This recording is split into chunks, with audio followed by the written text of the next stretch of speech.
1995 നല്ല മഞ്ഞുകാലമായിരുന്ന സമയത്ത് ഒരു കൊച്ചുകുട്ടി വലിയ തീപ്പെട്ടിക്കൊള്ളികൾ വഴിയോരത്ത് നിന്ന് വിൽക്കും. പക്ഷെ ആളുകൾ ആരും അത് വാങ്ങിക്കില്ല.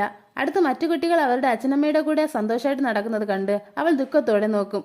ലേറ്റായി കഴിഞ്ഞാൽ അവൾക്ക് പോകാൻ ഒരിടമില്ലാതെ വഴിയോരങ്ങളിൽ ഇരിക്കും. ആ സമയത്ത് തീപ്പെട്ടിക്കൊള്ളികൾ മഞ്ഞുകൊണ്ട് കുതിർന്നു പോകുമോ എന്ന് അവൾ പേടിക്കും. അടുത്ത തണുപ്പ് അവൾക്ക് താങ്ങാനാകാതെ ഒരു തീപ്പെട്ടിക്കൊള്ളി എടുത്ത് അവൾ ചൂടുകൊള്ളുന്നു. പക്ഷെ ആ തീപ്പെട്ടിക്കൊള്ളി പെട്ടെന്ന് തീർന്നു പോകുന്നു.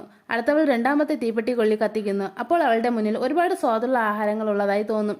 അടുത്തവൾ വീണ്ടും അടുത്ത തീപ്പെട്ടിക്കൊള്ളി കത്തിക്കുന്നു. അപ്പോൾ സന്തോഷമായിട്ട് കുതിരവണ്ടിയിൽ കയറി അവളുടെ അമ്മൂമ്മയുടെ വീട്ടിൽ പോകുന്നതൊക്കെ അവൾ വിചാരിച്ചു നോക്കും.